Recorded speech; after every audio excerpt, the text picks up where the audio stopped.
కాదు. అసలు నందీశ్వరుని యొక్క అనుమతి లేకుండా శివాలయంలో శివదర్శనం చేశారనుకోండి, దాన్ని శంకరుడు అంగీకరించాడు. ఎందుచేత అంటే శివదర్శనాన్ని ఇవ్వడానికి మొట్టమొదట ఎవరు అనుగ్రహించాలి అంటే నందీశ్వరుడు అనుగ్రహించాలి. ఎక్కడి నుంచి వచ్చింది నందికా శక్తి శివపరివారంలో అంటే శిలాదుడు అని ఒక మహర్షి, ఆయన మహానుభావుడు.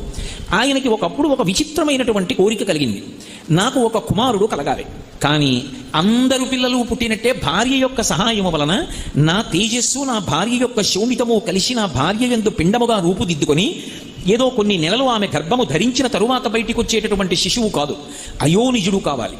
స్త్రీ గర్భము నుండి బయటికి రానివాడయ్యి ఉండాలి, అయోనిజుడు కావాలి. 2, ఆ పిల్లవాడికి మరణం ఉండకూడదు, ఇక పిల్లవాడు శరీరం అన్నది విడిచిపెట్టకూడదు. 3, వాడు పరమశివుడితో సమానమైనటువంటి స్థాయిని పొంది ఉండాలి అనుగ్రహంలో.